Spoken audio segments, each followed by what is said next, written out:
ফুটবলের সব খবরাখবর সবার আগে পেতে এখনই সাবস্ক্রাইব করুন এবং বেল বাটনে প্রেস করুন। লিগ ওয়ানে পয়েন্ট তালিকায় দ্বিতীয় স্থানে থাকা লিলের মাঠে বিশাল ব্যবধানে পরাজিত হয়েছে পিএসজি। লিলের মাঠে 1 পয়েন্ট পেলে শিরোপা নিশ্চিত হয়ে যেত নেইমারের দলের, কিন্তু তা পারেনি কিলিয়ান এমবাপ্পেরা। উল্টো বড় ব্যবধানে হেরেছে প্রতিপক্ষের মাঠে। রোববার রাতের ম্যাচে প্রথমার্ধেই 10 জনের দলে পরিণত হয়েছে পিএসজি, আর সেই সুযোগেই পিএসজিকে 5-1 ব্যবধানে হারিয়েছে লিল। টানা 2 ম্যাচে জয়শূন্য রইল থমাস টুকেলের দল।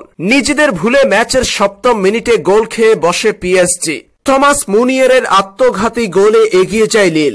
এরপর অবশ্যই বের্নার্টের গোলে সমতায় ফিরেছিল পিএসজি, তবে এগিয়ে যাওয়া আর হয়নি। পুরো ম্যাচে লিলের চেয়ে বল দখলে এগিয়ে ছিল প্যারিস সেন্ট জার্মেইন, তবে আক্রমণে আধিপত্য দেখিয়েছে লিল। পিএসজির জালে 15 শট নিয়েছে তারা। 1-1 গোলের সমতায় শেষ হয় প্রথমার্ধ।